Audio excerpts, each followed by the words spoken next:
عوام سلیکٹڈ راج کسی صورت قبول نہیں کریں گے۔ ایک شخص ان دنوں الیکٹیبلز کی تلاش میں ہے۔ جو سیاستدان مہنگائی لیگ میں شامل ہوں گے الیکٹیبلز نہیں رہیں گے۔ Chairman Peoples Party Bilawal Bhutto Zardari کا مردان میں ورکرز کنونشن سے خطاب۔ بولے ہم باقی سیاسی جماعتوں کو کہتے ہیں آپ بھی عوام پر بھروسہ رکھیں۔ عوام کا ہر فیصلہ ماننے کو تیار ہوں۔ عوام کا فیصلہ سر آنکھوں پر۔ ایک بار پھر الیکشن کی بجائے سلیکشن ہوئی تو نقصان عوام کا ہوگا۔ پاکستان کی سب سے بڑی دشمن وہی پرانی سیاست ہے۔ عوامی راج قائم کرنے کے لیے الیکشن میں پیپلز پارٹی کو کامیاب کرنا ہوگا۔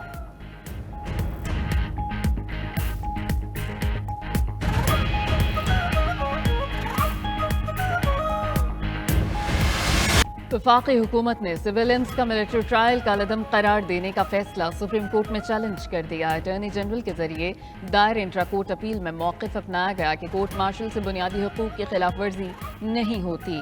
23 اکتوبر کے فیصلے کو کالعدم قرار دیا جائے۔ اپیلوں پر حتمی فیصلے تک 5 رکنی لارجر بینچ کے فیصلے پر حکم امتناع کی بھی استدعا۔ وزارت دفاع نے بھی سویلین کا فوجی ٹرائل روکنے کے خلاف عدالت عظمیٰ میں اپیل دائر کر دی۔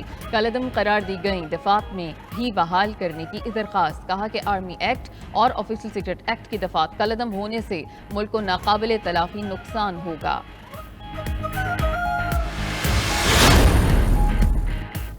خیبر پختونخوا اور بلوچستان حکومت کا بھی سپریم کورٹ سے رجوع۔ سویلینز کا فوجی عدالت کالعدم قرار دینے کے فیصلے پر نظر ثانی کی استدعا۔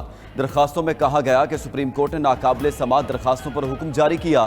23 اکتوبر کا فیصلہ آئین اور قانون سے متصادم ہے۔ اس سے قبل سندھ حکومت اور شہداء فورم بلوچستان بھی سویلینز کا ملٹری ٹرائل روکنے کے فیصلے کے خلاف سپریم کورٹ سے رجوع کر چکے۔ اس سے قبل سینٹ بھی سپریم کورٹ سے فیصلے پر نظر ثانی کی قرارداد منظور کر چکی۔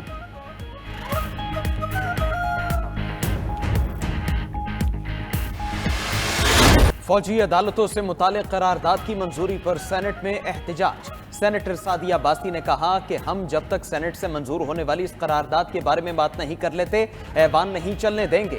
سینیٹر کامران مرتضی بولے ہم نے یہ قرارداد منظور کر کے ایک برا کام کیا ہے۔ سینٹ اجلاس کی کارروائی صرف چند منٹ ہی چل سکی۔ چیئرمین صادق سنجرانی نے اجلاس ملتوی کر دیا۔ وزارت ریلوے نے ML1 منصوبے سے متعلق تحریری جواب بھی جمع کرایا۔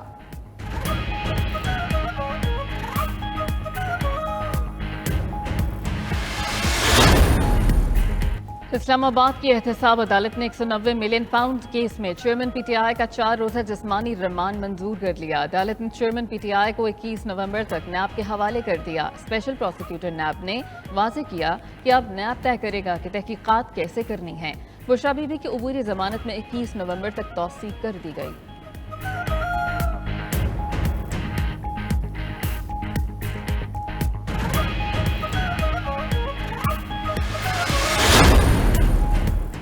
سائفر کیس کے جیل ٹرائل پر حکم امتناعی میں توسیع کرنے کا تحریری حکم نامہ جاری۔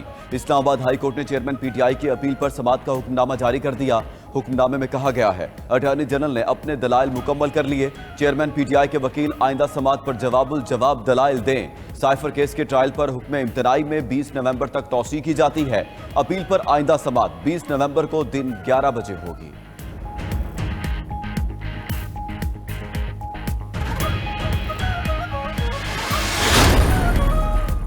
چیئرمین پی ٹی آئی کے وکیل لطیف کھوسا کا کہنا ہے جیل کا ٹرائل کوئی ٹرائل نہیں ہوتا، یہ خفیہ ہوتا ہے۔ ہمیں عدالتوں سے انصاف کی توقع ہے۔ تاریخ سے سبق نہیں سیکھا، سبق سیکھنا چاہیے۔ چیئرمین پی ٹی آئی کی بہن حلیمہ خان کا کہنا ہے چیئرمین پی ٹی آئی کی جیل میں اچھی روٹین بنی ہوئی ہے، صحت اچھی ہے۔ ان پر وہ دفعات لگائی جا رہی ہیں جس پر ہائی کورٹ کے جج نے کہا ان دفعات کے تحت سزائے موت بھی ہو سکتی ہے۔ سابق وزیر اعظم نے ایسا کیا جرم کیا کہ ان پر ایسی دفعات لگائی جا رہی ہیں۔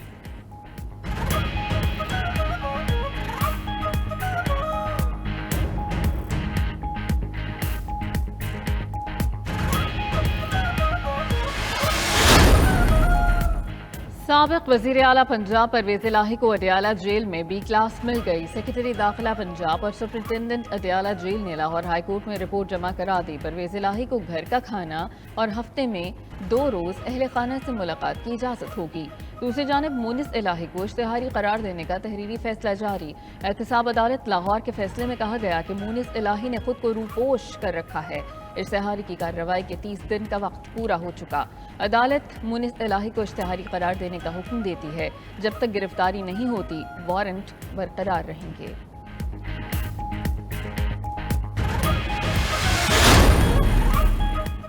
عام انتخابات کے لیے نتائج سے متعلق الیکشن کمیشن کے پلان میں تبدیلی۔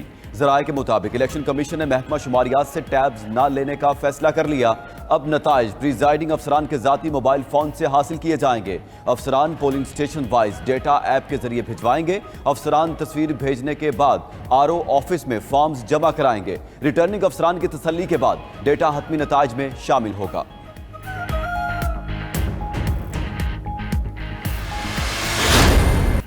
پنجاب میں اسموگ کی صورتحال بدستور تشویشناک۔ لاہور آج بھی دنیا کا آلودہ ترین شہر۔ ملتان، فیصل آباد اور گجرانوالہ کی فضا بھی متاثر۔ حکومت نے کل 10 اضلاع میں تعلیمی ادارے بند رکھنے کا نوٹیفیکیشن جاری کر دیا۔ لاہور، ننکانہ، شیخوپورہ، قصور، گجرانوالہ، گجرات، سیالکوٹ، نارووال، حافظ آباد اور منڈی بہاؤالدین میں کل چھٹی ہوگی۔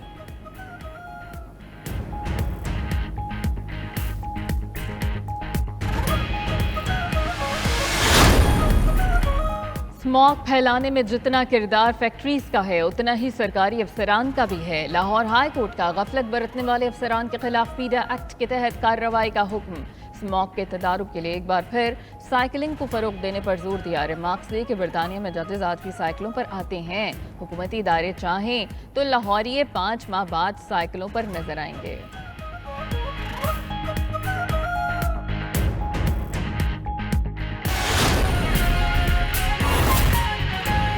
اہم خبر شامل کریں۔ آرمی چیف سے علماء و مشائخ کی جنرل ہیڈ کوارٹرز میں ملاقات ہوئی۔ علماء کرام و مشائخ کی متفقہ طور پر انتہا پسندی، دہشت گردی اور فرقہ واریت کی مذمت۔ علماء نے رواداری، امن اور استحکام کے لیے سیکورٹی فورسز کی انتھک کوششوں کی بھرپور حمایت کا عزم کیا۔ اس حوالے سے بات کرتے ہیں فیصل رضا خان سے۔ فیصل، بتائے گا کیا گفتگو ہوئی؟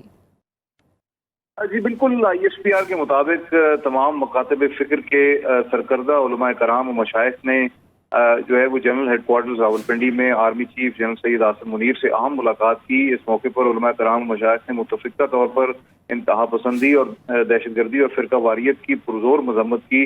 اس علماء کرام و مشائخ نے ملک میں رواداری، امن اور استحکام لانے کے لیے ریاستی اور سیکیورٹی فورسز کی انتھک کاوشوں کو بھرپور انداز میں اس کی حمایت کی اور اسے جاری رکھنے کا عزم ظاہر کیا۔ علماء کرام نے کہا کہ اسلام امن اور ہم آہنگی کا مذہب ہے اور بعض عناصر کی طرف سے مذہب کی مسخ شدہ تشریحات صرف ان کے ذاتی مفادات کے لیے ہیں، جس کا اسلامی تعلیمات سے قطعاً کوئی تعلق نہیں ہے۔